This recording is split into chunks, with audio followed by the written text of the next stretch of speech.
Hi friends, welcome to SVR academy. ఈరోజు మనం AP హిస్టరీలో డిస్కస్ చేయబోయే టాపిక్ ఆంధ్రప్రదేశ్ చరిత్ర, చారిత్రక ఆధారాలు, historical sources of the AP history. So ప్రపంచ చరిత్ర అయినా, భారతదేశ చరిత్ర అయినా, ఆంధ్రప్రదేశ్ చరిత్ర అయినా, ఏదైనా చరిత్రే. సాధారణంగా ఏ చరిత్రకైనా ఆధారాలు అందించేవి రెండు రకాలు. సో ఏ చరిత్రకైనా మనకి తెలియజేసే ఆధారాలు అనేక రకాలు ఉంటాయి. మేజర్గా రెండు రకాలుగా చెప్తాం. చరిత్ర ఎలా తెలుస్తుందండి? మనకి పుస్తకాల ద్వారా లేదా వస్తువుల ద్వారా. సో వస్తువులు ఏ విధంగా లభ్యమవుతాయి? తవ్వకాలు. వాటిని మనం ఏమని చెప్తున్నాం? Archaeological findings. సో పురావస్తు ఆధారాలు. అలాగే పుస్తకాలు, వాటిని మనం ఏమని చెప్తున్నాం? లిటరరీ సోర్సెస్, వాంగ్మయ ఆధారాలు. సో ఏ చరిత్ర కంటే భారతదేశ చరిత్రకి ఎలాగైతే సాహిత్యపరమైన ఆధారాలు, వాంగ్మయ ఆధారాలు, పురావస్తు ఆధారాలు ఎలాగైతే మేజర్ సోర్స్ అని చెప్పేసి చెప్తామో, అలాగే ఆంధ్రప్రదేశ్ చరిత్ర కూడా సోర్సెస్ ఏవి అని చెప్పేసి అంటే, ఒకటి వాంగ్మయ ఆధారాలు,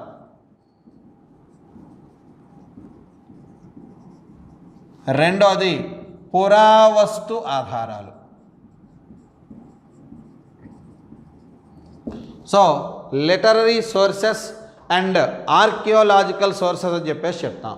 ఆంధ్రప్రదేశ్ చరిత్రకు ప్రధానమైన ఆధారాలు ఏమని చెప్పేసి అంటే వాంగ్మయ ఆధారాలు, లిటరరీ సోర్సెస్, రెండోది పురావస్తు ఆధారాలు, ఆర్కియోలాజికల్ సోర్సెస్ అని చెప్పేసి చెప్తాం. సో ఫస్ట్ ఆఫ్ ఆల్ వాంగ్మయ ఆధారాలు. సో వాంగ్మయ ఆధారాలు అని చెప్పేసి అర్థం ఏంటి? గ్రంథ రూపంలో, పుస్తక రూపంలో ఉన్న వాటిని మనం ఏమని చెప్తామని అంటే వాంగ్మయ ఆధారాలు అని చెప్పేసి మనం చెప్తాం. సో యాక్చువల్గా భారతదేశంలో ఆవిర్భవించినటువంటి మొట్టమొదటి గ్రంథం ఏది అని చెప్పేసి అంటే ఋగ్వేదం. భారతదేశంలో ఆవిర్భవించినటువంటి మొట్టమొదటి గ్రంథం ఏదని చెప్పేసి అంటే ఋగ్వేదం. సో ఋగ్వేదం అనేది సుమారుగా ఎప్పుడు ఆవిర్భవించిందనే దాని మీద మనకి స్పష్టత లేదు. తర్వాత ఋగ్వేదం యొక్క మార్పులు కూడా లోనవుతూ రావడం జరిగిందని చెప్పేసి చెప్తాం. సో వేదకాలం నుంచి స్టార్ట్ చేస్తే చరిత్రకారులు అందించినటువంటి సాక్ష్యాల ప్రకారం వేదకాలంలో శ్రౌత స్మార్త గ్రంథాలు అంటే వేద సాహిత్యము, అదేవిధంగా అనుబంధ వేద సాహిత్యం. సో వేద సాహిత్యంలో భాగంగా వేదాలు, బ్రాహ్మణాలు, అరణ్యకాలు, ఉపనిషత్తులు. అనుబంధ వేద సాహిత్యంలో భాగంగా ఉపవేదాలు, పురాణాలు, ఇతిహాసాలు, వేదాంగాలు, షడ్దర్శనాలు, ఇవన్నీ కూడా మనకి ఆ కాలం నాటి సాహిత్యంగా మనం పేర్కొనడం జరుగుతుంది. అయితే ఇవి ఆవిర్భవించినప్పటికీ, అందుబాటులోకి వచ్చేటప్పటికీ వాటి యొక్క అనేక రకాలైనటువంటి మార్పులకు లోనవడం వల్ల వాటిని యాజ్ ఇట్ ఈజ్కి ప్రూఫ్లుగా మనం తీసుకోలేకపోతున్నాం. అదేవిధంగా జనరల్గా బౌద్ధ యుగం ప్రారంభమయ్యేటప్పటికీ స్క్రిప్ట్ అనేది అందుబాటులోకి వచ్చిందని చెప్పేసి చెప్తాం. సో ఏది అయినా సరే చరిత్రకు మనకు సంబంధించినటువంటి ఆధారాలు అందించే వాటిలో వాంగ్మయ ఆధారాలు అనేవి ప్రధానంగా కీలకమైన పాత్ర వహిస్తాయని చెప్పేసి చెప్తాం. ఈ వాంగ్మయ ఆధారాలు బేసికల్గా మనం 2 టైప్స్గా డివైడ్ చేస్తాం. సో వాంగ్మయాలు బేసికల్గా 2 టైప్స్గా డివైడ్ చేస్తాం. అవేంటి అని చెప్పేసి అంటే దేశీయ రచనలు, విదేశీ రచనలు. సో ఆంధ్రప్రదేశ్ చరిత్రకు సంబంధించిన ఆధారాలు అందించే వాటిలో వాంగ్మయ ఆధారాల్లో బేసికల్గా 2 టైప్స్గా మనం డివైడ్ చేయడం జరుగుతుంది. అవేంటంటే దేశీయ రచనలు, అదేవిధంగా విదేశీయ రచనలు అని చెప్పేసి చెప్తాం.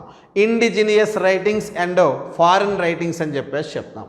సో ఇందులో ఫస్ట్ వన్ ఏదని చెప్పేసి అంటే దేశీయ రచనలు. ఈ దేశీయ రచనలు మళ్ళా 2 రకాలుగా డివైడ్ చేస్తాం.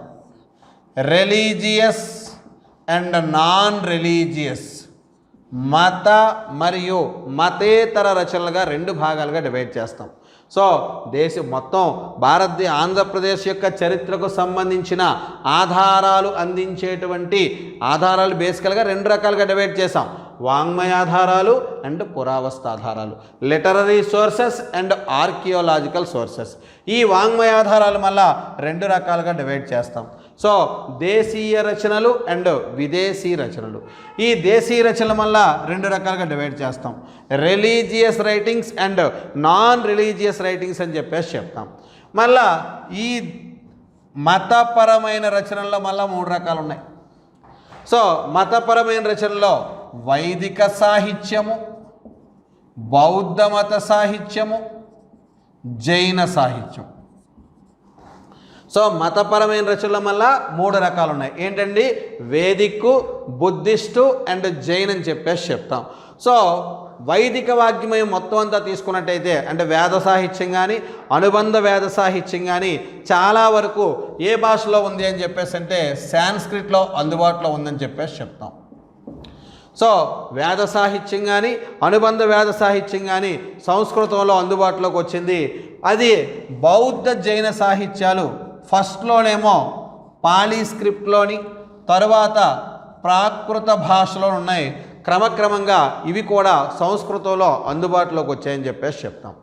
అయితే ఈ ఆంధ్రుల చరిత్రకు సంబంధించినటువంటి ఆధారాలు అందించేటటువంటి సాహిత్యపరమైన ఆధారాల్లో మరలా 2 రకాలుగా డివైడ్ చేసాం, మత అండ్ మతేతర. సో ఈ సాహిత్యపరం బేసికల్గా 2 రకాలు, దేశీయ విదేశీయ. ఈ దేశీయ రచనలు మళ్ళీ 2 రకాలు, మత మతేతర, రిలీజియస్ అండ్ నాన్ రిలీజియస్. మళ్ళా మతపరమైన రచనలు మళ్ళీ 3 రకాలు, వైదిక, బౌద్ధ, జైన. సో వైదిక సంస్కృత సాహిత్యం చాలా వరకు సంస్కృతంలో అందుబాటులోకి వచ్చింది. బౌద్ధ జైన సాహిత్యాలు మొదట్లోనేమో పాలీ భాషలోని ప్రాకృత భాషలో లభ్యమవుతూ కాలక్రమంలో అవి కూడా ఏ భాషలో లభ్యమయ్యని చెప్పేసి అంటే సంస్కృత భాషలో లభ్యం కావడం జరిగిందని చెప్పేసి చెప్తాం. అయితే ఈ వైదిక సాహిత్యంలోని బౌద్ధ సాహిత్యంలోని జైన సాహిత్యంలో కూడా ఆంధ్రుల గురించినటువంటి ప్రస్తావనలు ఉన్నాయి. సో ఆంధ్రులను గురించి ప్రస్తావించిన వైదిక సాహిత్యంలోని అంశాలు ఏవి అని చెప్పేసి అంటే ప్రధానంగా 3 అంశాలు తీసుకుంటాం. బ్రాహ్మణాలు, పురాణాలు అండ్ ఇతిహాసాలు. సో ఆంధ్రులను గురించి ప్రస్తావించినటువంటి వైదిక సాహిత్యపరమైన అంశాలు ఏవి అని చెప్పేసి అంటే ప్రధానంగా బ్రాహ్మణాలు, అలాగే పురాణాలు, అలాగే ఇతిహాసాలు అని చెప్పేసి చెప్తాం. ఇక్కడ పర్టికులర్గా చూసుకోండి, మీకు ఒక బిట్టు మనకు రావడానికి అవకాశం ఉంటుంది. ఎలా అని చెప్పేసి అంటే ఆంధ్రులను గురించి ప్రస్తావించిన వైదిక సాహిత్యములోని భాగం అంటాడు. సో వేద సాహిత్యాన్ని బేసికల్గా 4 భాగాలుగా డివైడ్ చేస్తాం. అక్కడ ఆప్షన్స్ ఏమిస్తాడు? వేదాలు, బ్రాహ్మణాలు, అరణ్యకాలు, ఉపనిషత్తులు అంటాడు. సో వేద సాహిత్యాన్ని బేసికల్గా 4 రకాలుగా డివైడ్ చేస్తాం. సో ఇక్కడ అవే ఏంటి? అక్కడ వేదాలు, బ్రాహ్మణాలు, అరణ్యకాలు, ఉపనిషత్తులు. సో అక్కడ ఆన్సర్ ఏమవుతుంది? బ్రాహ్మణాలు. మళ్ళీ బ్రాహ్మణాలు ఏంటండి? 7. బ్రాహ్మణాలు మళ్ళీ ఎన్ని ఉన్నాయి? మళ్ళీ 7 బ్రాహ్మణాలు ఉన్నాయి. ఐతరేయ బ్రాహ్మణము, కౌశాతకి బ్రాహ్మణము, చాందోగ్య బ్రాహ్మణము, ఇలా శతపథ బ్రాహ్మణము, గోపద బ్రాహ్మణము, ఇలా 7 బ్రాహ్మణాలు ఉన్నాయి. మళ్ళీ అక్కడి బిట్టి ఇంకోటి రావచ్చు, ఆంధ్రుల గురించి ప్రస్తావించిన బ్రాహ్మణం ఏది? ఈ 7 4 ఆప్షన్స్ ఇవ్వచ్చు. సో ఆంధ్రుల గురించి ప్రస్తావించిన బ్రాహ్మణం ఏది అని చెప్పేసి అంటే ఐతరేయ బ్రాహ్మణము. ఆంధ్రుల గురించి ప్రస్తావించిన బ్రాహ్మణం ఏదని చెప్పేసి అంటే ఐతరేయ బ్రాహ్మణం. సో ఆంధ్రులను తొలిసారిగా ఒక జాతిగా గుర్తించినటువంటి బ్రాహ్మణం ఏదని చెప్పేసి అంటే ఐతరేయ బ్రాహ్మణం అని చెప్పేసి చెప్తాం. అలాగే పురాణాలు. సో పురాణాల్లో కూడా అష్టాదశ పురాణాలుగా చెప్పుకునేటువంటి పురాణాల్లో కూడా ఆంధ్రులకు సంబంధించిన ప్రస్తావనలనే ఉన్నాయని చెప్పేసి చెప్తాం. అలాగే ఇతిహాసాలు. సో వేద సాహిత్యంలో ఇతిహాసంగా దేని చెప్తామండి? రామాయణము అండ్ మహాభారతం. వీటిలో కూడా ఆంధ్రులకు సంబంధించినటువంటి ప్రస్తావనలు అనేవి ఉన్నాయని చెప్పేసి మనం ప్రధానంగా పేర్కొనడం జరుగుతుంది. సో ఆంధ్రులను గురించి ప్రస్తావించినటువంటి వేద సాహిత్యము నాటి అంశాలు ఏవి అని చెప్పే భాగాలు ఏవంటే బ్రాహ్మణాలు, పురాణాలు అండ్ ఇతిహాసాలు.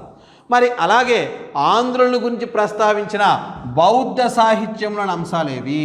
సో ఆంధ్రుల గురించి ప్రస్తావించిన బౌద్ధ సాహిత్య భాగాలు ఏవంటే ప్రధానంగా ఆచార్య నాగార్జునుని యొక్క గ్రంథాలు. సో ఆచార్య నాగార్జున యొక్క గ్రంథాలు అనేవి ప్రధానంగా ఈ బౌద్ధ సాహిత్యం యొక్క గ్రంథాలు అనేవి ప్రధానంగా సుహృల్లేఖ అండ్ రత్నావళి రాజపరికథ. సో సుహృల్లేఖ అండ్ రత్నావళి రాజపరికథ ఈ 2 కూడా ఏ భాషలో ఉన్నాయండి? సంస్కృత భాషలో ఉన్నాయి.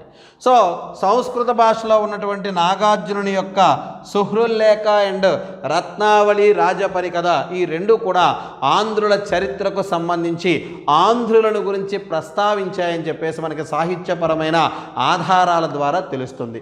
సో ప్రధానంగా ఈ రెండు గ్రంథాలని అధ్యయనం చేయడం ద్వారా మనకి ఏంటంటే బౌద్ధ సాహిత్యం మీద బౌద్ధుల జీవన విధానం, అంతేకాకుండా ఆ కాలం నాటి లౌకిక విధానం, రాజకీయ విధానం మొదలైనటువంటి అంశాలన్నీ కూడా తెలియజేసే గ్రంథాలు ఏవి అని చెప్పేసి అంటే ఈ సుహృల్లేఖ అండ్ రత్నావళి రాజపరికథ అని చెప్పేసి చెప్తాం.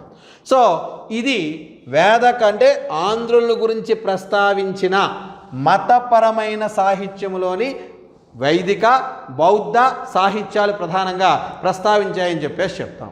మరి ఆ కాలం నాటి దేశీయ రచనలు మళ్ళీ మరో పార్ట్ కూడా ఉందండి. ఏంటది? మతేతర, నాన్ రిలీజియస్ లిటరేచర్. సో ఈ నాన్ రిలీజియస్ లిటరేచర్లో ప్రధానంగా మొట్టమొదటగా ఆంధ్రులకు సంబంధించి మొదలు మనం సీక్వెన్స్లో చెప్పుకుంటున్నాం. ఆంధ్రులకు సంబంధించి ఆధారాలు అందించినవి Brihatkatha, Gatha Saptasati and Kamasutra. So Brihatkatha, Gatha Saptasati and Kamasutra అని చెప్పేసి చెప్తాం. సో ఈ బృహత్కథను గుణాఢ్యుడు పైశాచిక భాషలో రాశాడు. బృహత్కథను గుణాఢ్యుడు పైశాచిక భాషలో రాశాడు. మరి Gatha Saptasati, the very familiar text in the Satavahanas period. So Satavahana చక్రవర్తుల్లో 17వ చక్రవర్తి అయినటువంటి హాలుడు, శాతవాహన చక్రవర్తుల్లో 17వ చక్రవర్తి అయినటువంటి హాలుడు ప్రాకృత భాషలో రచించిన గ్రంథమే గాథా సప్తసతి. హాలుడు ప్రాకృత భాషలో రచించిన గ్రంథమే గాథా సప్తసతి అని చెప్పేసి చెప్తాం. పేర్లో ఉంది గాథా సప్తసతి.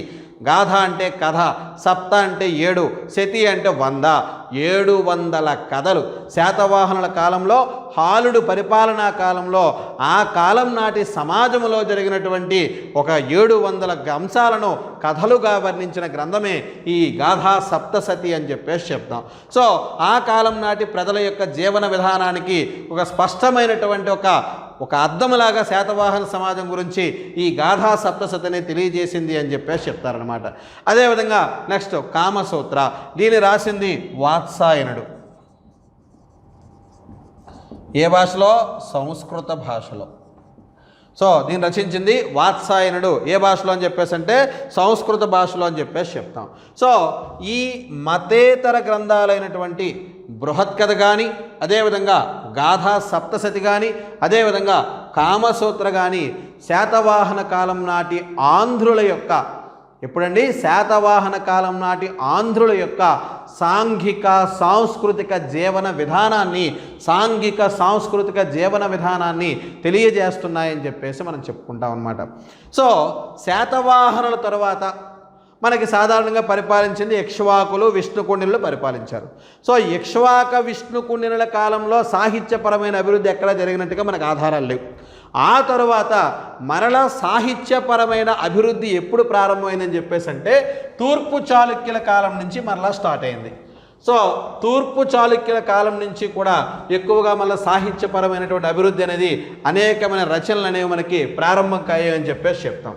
అయితే ఈ తూర్పు చాళుక్యుల కాలంలో ఏ భాషలో అభివృద్ధి అనేది స్టార్ట్ అయింది? సో యాక్చువల్గా ఆంధ్ర ప్రాంతంలో కానీ మనకి భాషల పరంగా తీసుకున్నట్టయితే సంస్కృతము, పాళీ, ప్రాకృత వీటి తర్వాత ఆవిర్భవించిన భాషల్లో దక్షిణ భారతదేశ భాషల్లో పర్టికులర్గా కన్నడ మొదట ఆవిర్భవించింది. సో తూర్పు చాళుక్యుల కాలంలో మళ్ళా సారస్వత సృష్టి అనేది జరిగింది, అంటే సాహిత్యపరమైనటువంటి అభివృద్ధి అనేది జరిగింది.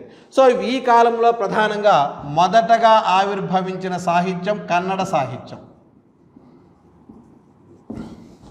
మొదటగా ఆవిర్భవించిన సాహిత్యం ఏంటంటే కన్నడ సాహిత్యం. ఎందుకంటే క్రీస్తు శకం 9వ శతాబ్దంలో కన్నడ భాష అనేది ప్రారంభమైంది అని చెప్పేసి చెప్తాం.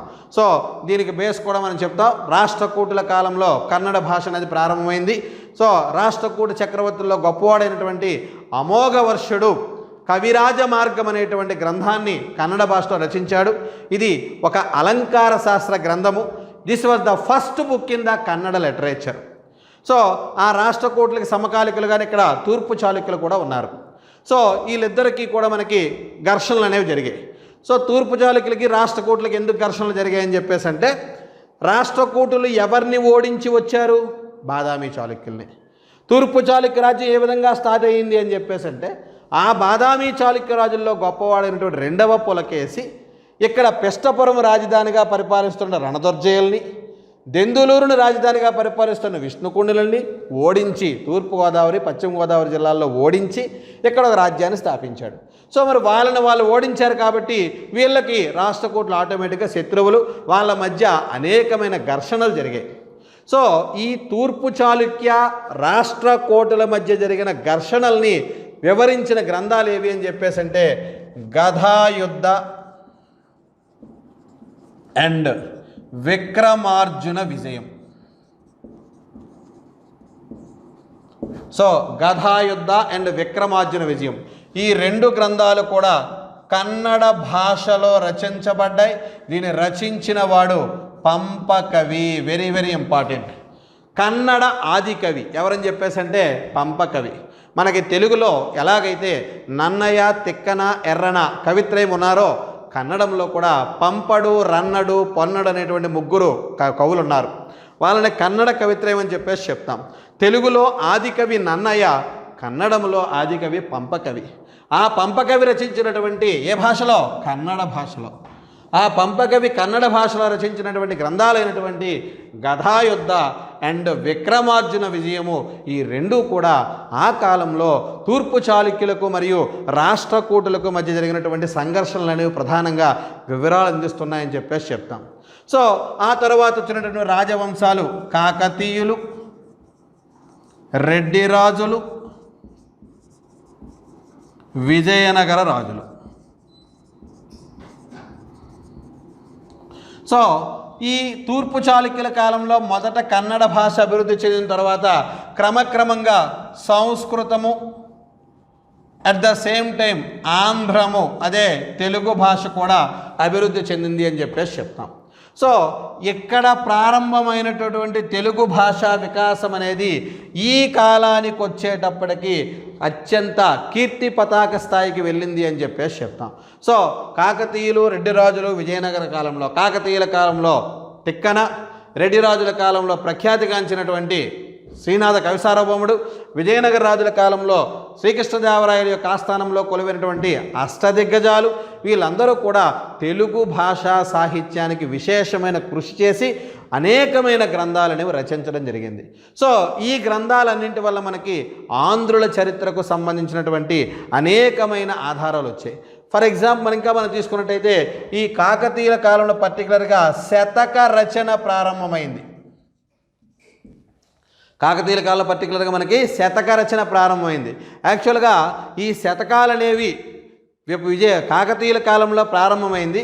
విజయనగర సామ్రాజ్య పతనం తర్వాత విశేషంగా అభివృద్ధి చెందింది. జనరల్గా మనకంటే శతకాలకి బేసు నీతి కానీ, ఫర్ ఎగ్జాంపుల్ సుమతి శతకం రాసింది బద్దెన. సుమతి శతకంలో పద్యాలన్నీ కూడా మనకి నీతి వాక్యాలు ఎక్కువగా బోధిస్తాయి.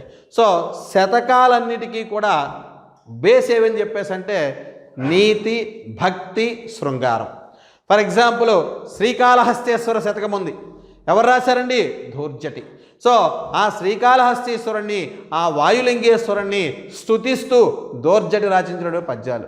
సో శతకము అనేదానికి బేస్ ఏదని చెప్పేసి అంటే నీతి, భక్తి, శృంగారం. ఇవి శతకాలకు నీతి, భక్తి, శృంగారాలు మూల వస్తువులు అయినప్పటికీ కూడా ఈ శతకాలు అనేవి ఆ కాలం నాటి ఆర్థిక, సాంఘిక, రాజకీయ పరిస్థితులన్నింటినీ కూడా ప్రజలకు తెలియజేసేలా, ప్రతిబింబించేలా ఈ శతకాలన్నీ కూడా రచించబడ్డాయని చెప్పేసి చెప్తాం.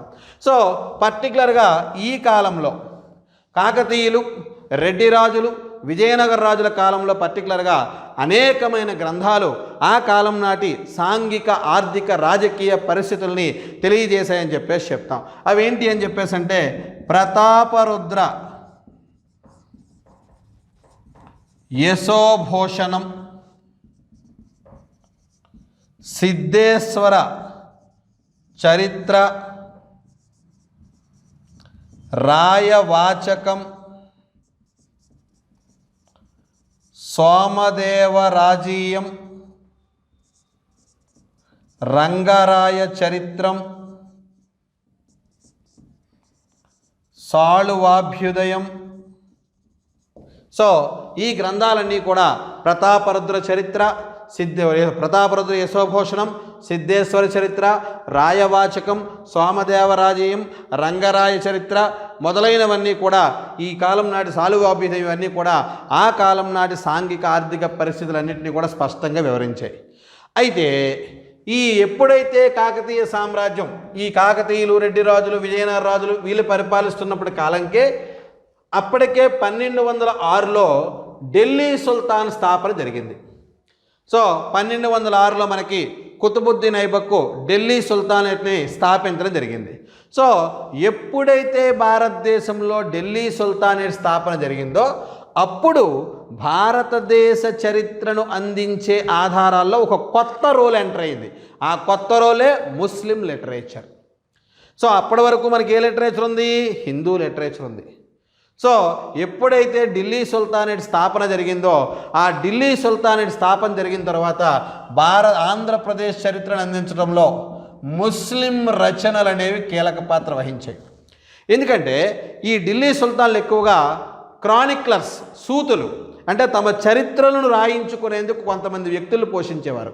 వాళ్ళనే సూతులు అంటారు, క్రానిక్లర్స్. సో వీళ్ళు సూతులను పోషించి వాళ్ళ చేత తమ వంశ చరిత్రలు అనేవి రాయించుకోవడం జరిగింది. అయితే పర్టికులర్గా దక్షిణాది రాజ్యాల గురించి, ఢిల్లీ సుల్తాన్ల యొక్క దక్షిణాది రాజ్యాల విస్తరణ గురించి అనేకమైన గ్రంథాలు తెలియజేశాయి. ఫర్ ఎగ్జాంపుల్ మనకి అల్లావుద్దీన్ ఖిల్జీ తీసుకుందాం. అల్లావుద్దీన్ ఖిల్జీ ఉత్తర భారతదేశాన్ని, దక్షిణ భారతదేశాన్ని రెండింటినీ జయించాడు. సో దక్షిణ భారతదేశంలో ఓరుగల్లు, అలాగే దేవగిరి, అలాగే ద్వారసముద్రం మొదలైనటువంటి అంటే యాదవరాజుల్ని, కాకతీయుల్ని, అదేవిధంగా హోయసాలుల్ని వీళ్ళందరినీ ఓడించాడు. సో ఢిల్లీ సుల్తాన్ల కాలంలో అలాగే మహమ్మద్ బిన్ తుగ్లక్, వాడిని మనం జునాఖాన్ అంటాం. సో వాడు ప్రతాపరుద్ర టూని ఓడించడం జరిగింది. ఇలా ఢిల్లీ సుల్తాన్లు అంచెలంచెలుగా దక్షిణ రాజ్యాల్ని ఆక్రమించుకోవడం మొదలుపెట్టారు. సో ఈ దక్షిణ రాజ్యాలను విస్తరణ గూర్చి, ఢిల్లీ సుల్తాన్ల యొక్క దక్షిణ రాజ్యాల యొక్క విస్తరణ గూర్చి తెలియజేసిన గ్రంథాలు ఏమని చెప్పేసి అంటే తారిఖ్ ఈ అలై. సో తారిఖ్ ఈ అలై, కుతుబ్ ఉస్ ఇసాతి,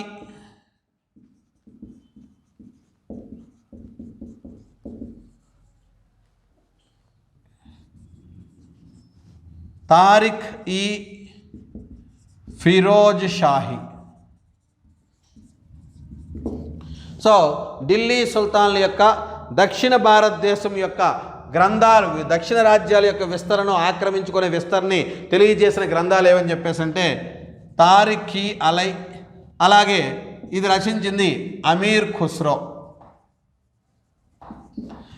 కుతుబ్ ఉస్ సలాతి ఇది రచించింది ఇసామి.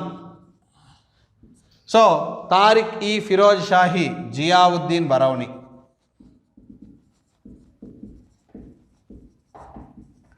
సో జియావుద్దీన్ బరౌని ఇవి ఎక్కువగా ఆంధ్రులు, దక్షిణ రాజ్యాల యొక్క విస్తరణ, ఢిల్లీ సుల్తాన్లు ఏ విధంగా ఆక్రమించుకున్నారో మొదలైన విషయాలు స్పష్టంగా తెలియజేస్తున్నాయి. అయితే పర్టికులర్గా భారతదేశంలో ఇస్లాం విజృంభణ గురించి, బహమనీ అండ్ విజయనగర రాజ్యాల మధ్య సంబంధాల గురించి ప్రధానంగా వివరించిన ప్రముఖ ముస్లిం రచయిత ఫెరిస్టా. Very very important. ఈయన పర్షియా దేశానికి చెందినవాడు. సో ఈయన పర్షియా దేశానికి చెందినవాడు. భారతదేశంలో రచనలు చేసిన ముస్లిం రచయితల్లో సుప్రసిద్ధుడు ఎవరని చెప్పేసి అంటే పర్షియా అని ఫెరిస్టా అని చెప్పేసి చెప్తాం. ఈయన రాసిన గ్రంథాలు తారిఖ్ ఈ ఫెరిస్టా, గుల్షన్ ఈ ఇబ్రహీమి. గుల్షన్ ఈ ఇబ్రహీమి ఈ రెండు గ్రంథాలు రచించింది ఎవరని చెప్పేసి అంటే ఫెరిస్టా అని చెప్పేసి చెప్తాం. అలాగే గోల్కొండ కుతుబ్ షాహీల కాలంలో, ఢిల్లీ సుల్తాన్ల తర్వాత ఇక్కడ ఆంధ్ర ప్రాంతంలో ప్రధానంగా తీసుకున్నట్టు కుతుబ్ షాహీలు. సో కుతుబ్ షాహీల కాలంలో ఎంతోమంది వేరు వేరు విదేశాల నుంచి మనకి యాత్రికులు వచ్చారు.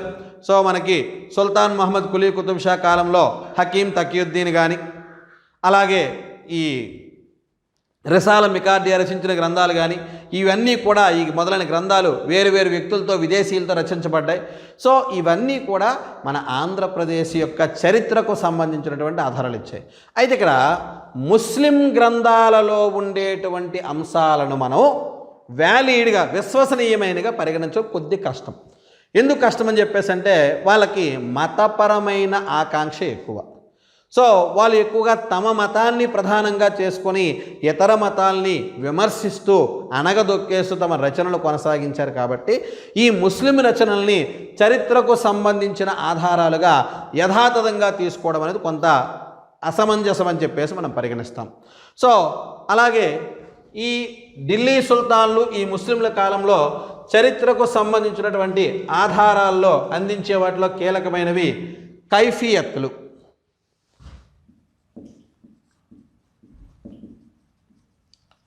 కైఫియత్తులు, దీనికి మరో పేరు దండ కవిలలు. సో ఆల్మోస్ట్ విజయనగర రాజుల కాలం నుంచి ఆంధ్రప్రదేశ్ యొక్క చరిత్రను తెలుసుకోవడంలో కీలకమైన ఆధారాలు అందిస్తున్నవి ఏవి అని చెప్పేసి అంటే ఈ కైఫియత్తులు లేదా దండ కవిలలు అని చెప్పేసి చెప్తాం. సో ఏంటండి కైఫియత్ అని అర్థం ఏంటంటే వాంగ్మూలము అని అర్థం. సో కైఫియత్ అంటే మీనింగ్ ఏంటండి వాంగ్మూలము అని అర్థం.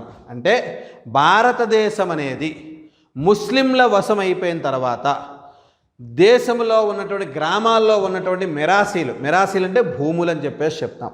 సో గ్రామాల్లో ఉన్నటువంటి మిరాసీలకు సంబంధించి గ్రామాధికారుల నుంచి ముస్లిం ప్రభువులు తీసుకున్నటువంటి వాంగ్మూలాలే, గ్రామాధికారుల నుంచి ముస్లిం ప్రభువులు తీసుకున్నటువంటి వాంగ్మూలాలని మనం ఏమని చెప్తామని అంటే కైఫియత్తులు అని చెప్పేసి చెప్తాం. ఈ కైఫియత్తులు మధ్యయుగ కాలం నాటి గ్రామాధికారుల దగ్గర నుంచి ఆస్తి పన్ను వివరాలు, గ్రామాల యొక్క ఆదాయ వ్యయాలకు సంబంధించిన వివరాలు ఇవన్నీ కూడా తెలియజేస్తున్నాయి. ఎప్పుడైతే ఆస్తి పన్నులు, గ్రామాల యొక్క ఆదాయ వ్యయ వివరాలన్నీ కూడా తెలిసాయో ఆ కాలం నాటి ఆర్థిక సాంఘిక పరిస్థితులు కూడా ఇవన్నీ స్పష్టంగా తెలుస్తాయని చెప్పేసి చెప్తాం. సో ఈ కైఫియత్లు అనేవి స్థానిక చరిత్రలను తెలుసుకోవడానికి పర్టికులర్గా విజయనగర రాజుల కాలం నుంచి విజయనగర రాజుల కాలం నుంచి స్థానిక చరిత్రలు బాగా తెలుసుకోవడానికి ఆధారమైనవి ఏమని చెప్పేసి అంటే ఈ కైఫియత్తులు అని చెప్పేసి చెప్తాం. సో ఈ కైఫియత్తుల్ని వెలుగులోకి తీసుకొచ్చింది ఎవరని చెప్పేసి అంటే 19th సెంచరీలో colonel Colin Mackenzie.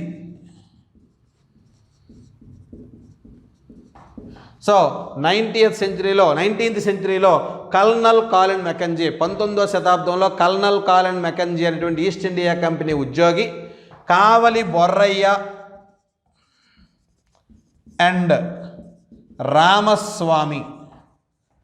So Kavali Borraiah and Ramaswamy అనే ఇద్దరు సోదరుల సహాయంతో ఈ కైఫియత్తులన్నీ కూడా ఈయన కలెక్ట్ చేయడం జరిగింది. సో వీటిని కలెక్ట్ చేసి భద్రపరచడం జరిగింది. అందుకే ఈ మెకంజీని ఫాదర్ ఆఫ్ కైఫియత్స్ అని చెప్పేసి చెప్తాం. కైఫియత్తుల పితామహుడు అని చెప్పేసి ఎవరిని చెప్తారంటే కల్నల్ మెకంజీని చెప్తాం అనమాట.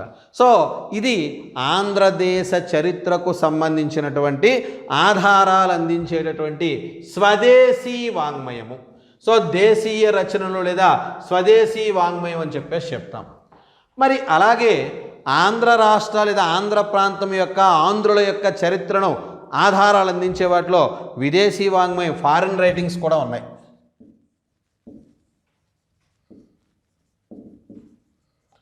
Foreign writings. సో ఈ ఫారిన్ రైటింగ్స్ అనేవి ఏ విధంగా వచ్చాయి? మనకి ప్రాచీన కాలం నుంచే మన దేశానికి అనేక మంది విదేశీయులు రావడం జరిగింది. సో ఈ విదేశీయులు యాత్రికుల రూపంలో వచ్చిన తర్వాత ఇక్కడ పరిస్థితులు వర్ణిస్తూ వాళ్ళు ఎన్నో గ్రంథాలు రచించడం జరిగింది. సో ఈ గ్రంథాలే మన ఆంధ్రుల చరిత్రకు సంబంధించిన ఆధారాలు అందించే విదేశీ రచనలు అని చెప్పేసి చెప్తాం. సో ఈ విదేశీ రచనలు అనేవి ఎప్పటి నుంచి స్టార్ట్ అయ్యాయని చెప్పేసి అంటే క్రీస్తు పూర్వం నుంచే స్టార్ట్ అయ్యాయి. సో క్రీస్తు పూర్వంలోనే భారతదేశాన్ని వ్యవస్థీకృతంగా మొట్టమొదటిసారిగా పరిపాలించిన మగధ సామ్రాజ్యం తర్వాత మౌర్య సామ్రాజ్యంలోని చంద్రగుప్త మౌర్యుని కాలంలోనే ఒక విదేశీ యాత్రికుడు మన భారతదేశానికి వచ్చాడు. అతడే మెగస్తనీస్. సో ఈ మెగస్తనీస్ కాలం నుంచే సాహిత్యం అనేది ప్రారంభమైంది. వీళ్ళందరూ అక్కడి నుంచే మనకి ఆధారాలు అనేవి ఇవ్వడం జరిగిందని చెప్పేసి చెప్తాం. సో ఈ మెగస్తనీస్ ఈయన రచించిన ఇండికా, అలాగే టాల్మీ రచించిన ఏ గైడ్ టు జాగ్రఫీ, అలాగే ప్రాచీన చరిత్రకారుడైనటువంటి ఏరియన్ యొక్క రచనలు పర్టికులర్గా మనకు పేర్లు అనేవి అందుబాటులోకి రాలేదు. సో ఏరియన్ యొక్క ఎందుకంటే ఏరియన్ తన రచనలో ఆంధ్రులకు 30 రాజ్యాలు ఉన్నాయని పేర్కొన్నాడు. సో అలా వీళ్ళ యొక్క రచనలన్నీ కూడా మనకి ఆంధ్రులకు సంబంధించిన ప్రస్తావనలు అనేవి వచ్చాయని చెప్పేసి చెప్తాం, అందించడం జరిగింది. అలాగే ఆంధ్రుల యొక్క విదేశీ వాణిజ్యాన్ని గురించి పేర్కొందో గ్రంథం, అదే పెరిప్లస్ ఆఫ్ ఎరిత్రియన్ సీ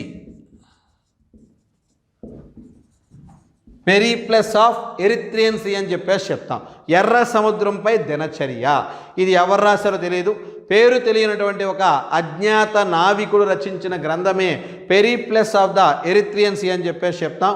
ఇది క్రీస్తు శకం 60వ ప్రాంతంలో, క్రీస్తు శకం 60 ఈ సంవత్సరంలో ఈ Periplus of the Erythraean Sea అనే గ్రంథాన్ని రచించడం జరిగింది.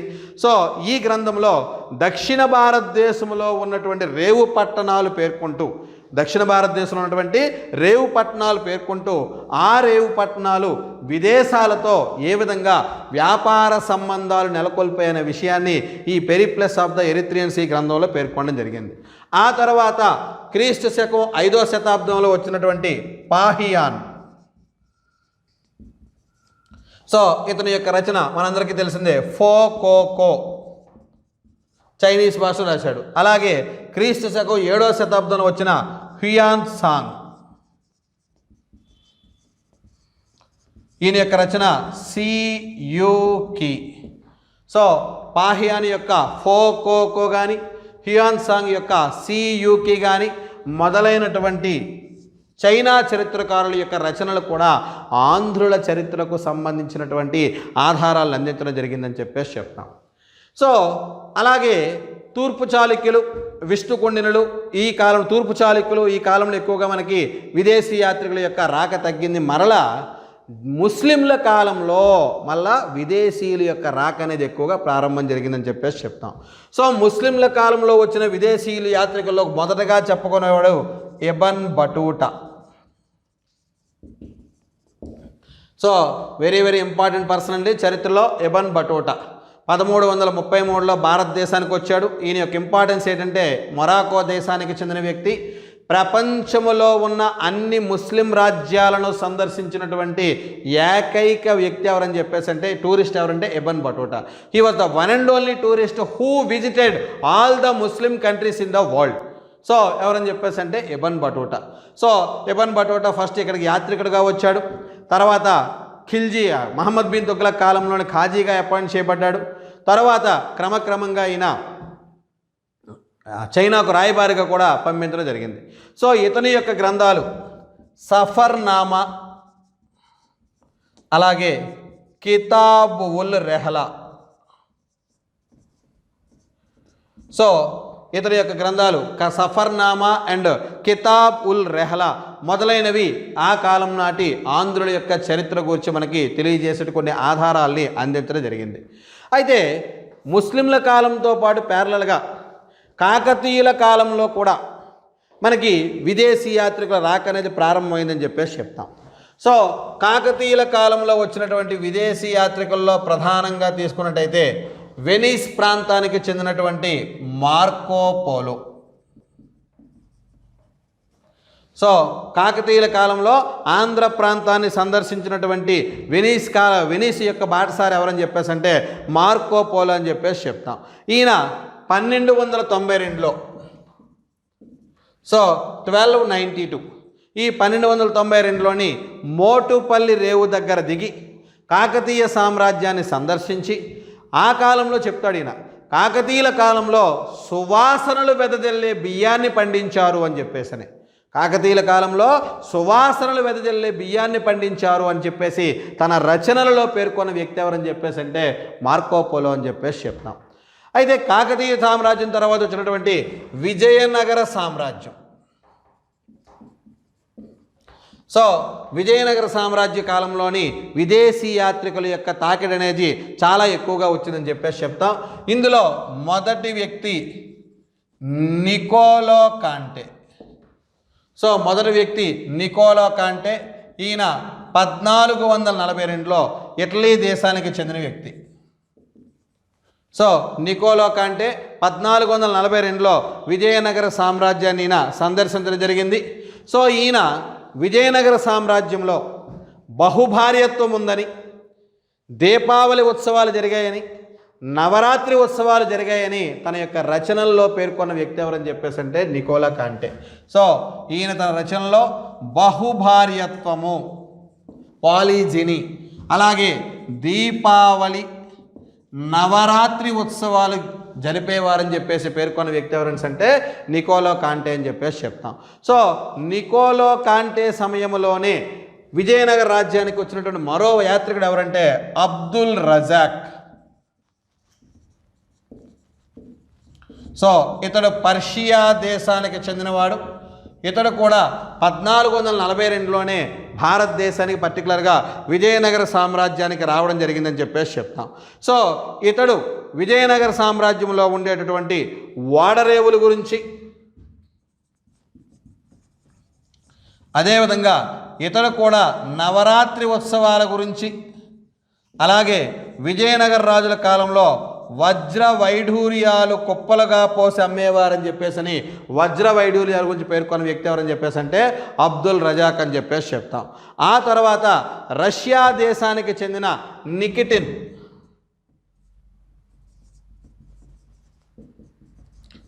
రష్యా దేశానికి చెందిన నికిటిన్ ఈయన 15వ శతాబ్దంలో విజయనగర సామ్రాజ్యాన్ని సందర్శించాడు. సో నికిటిన్ తన యొక్క రచనలో economical conditions of the Vijayanagara Kingdom, so Vijayanagara సామ్రాజ్యం యొక్క ఆర్థిక పరిస్థితుల గురించి తెలియజేశాడు. అలాగే శ్రీకృష్ణదేవరాయల కాలంలో పోర్చుగీసు దేశానికి చెందిన డొమింగో పేజ్, శ్రీకృష్ణదేవరాయల కాలంలో పోర్చుగీసు దేశానికి చెందిన డొమింగో పేజు 1522 మధ్యలో విజయనగర సామ్రాజ్యాన్ని సందర్శించడం జరిగిందని చెప్పేసి చెప్తాం. ఆ తర్వాత వచ్చిన వాడు మ్యూనిజ్. సో ఇతడు కూడా పోర్చుగీసు దేశానికి చెందిన వ్యక్తి. సో ఈ న్యూనిజ్ విజయనగర సామ్రాజ్యంలో సతీ సహగమన వ్యవస్థ గురించి తన గ్రంథాలలో పేర్కొనడం జరిగింది. సో ఇలా అనేక మంది యొక్క చరిత్రకారులు రావడం జరిగింది. ఆ తర్వాత యూరోపియన్స్ వచ్చారు. యూరోపియన్స్ వచ్చిన తర్వాత చర్చి ఫాదరీలు వారి యొక్క రచనలు, వాళ్ళ యొక్క దినచర్యలను తెలియజేసేటువంటి డైరీలు, అదేవిధంగా వాళ్ళు రాసిన లేఖలు మొదలైన ఎన్నో రకాల సమాచారం ద్వారా మనకి ఆంధ్రుల చరిత్రను తెలుసుకోవడానికి లేదా సాహిత్యపరమైనటువంటి ఆధారాలు అనేవి లభించాయని చెప్పేసి చెప్తాం అన్నమాట. ఇది ఆంధ్రుల చరిత్రను తెలియజేసేటువంటి సాహిత్యపరమైన ఆధారాలు. సో ఇది ఆంధ్రుల చరిత్రకు సంబంధించినటువంటి సాహిత్యపరమైనటువంటి ఆధారాలు. సో చూడండి ఫ్రెండ్స్, మనం ఆల్రెడీ ఇందాక చెప్పుకున్నాం ఆంధ్రుల చరిత్రకు తెలియజేసే ఆధారాలు 2 రకాలు ఉన్నాయి. ఒకటి సాహిత్యపరమైన ఆధారాలు, రెండోది పురావస్తు ఆధారాలు. వాంగ్మయ ఆధారాలు అండ్ పురావస్తు ఆధారాలు అని చెప్పేసి చెప్పుకున్నాం. సో ఆల్రెడీ మనం ఇక్కడ సాహిత్యపరమైన లేదా వాంగ్మయ ఆధారాలను డిస్కస్ చేసాం. నెక్స్ట్ ఇతర మీకు అంశాలు మీకు తెలియాలని చెప్పేసి అంటే ఎస్విఆర్ అకాడమీలో మనకి ఏపీ హిస్టరీ ప్రత్యేకంగా మీకు ఒక ప్యాకేజ్ కోర్సుగా లభ్యమవుతుంది. సో మీకు ఈ వీడియోలో కనిపిస్తున్నటువంటి ఫోన్ నెంబర్కి డైల్ చేసి మీకు ఏపీ హిస్టరీ యొక్క కోర్సును మీరు కొనుక్కోవడానికి మీకు అవకాశం ఉంటుంది.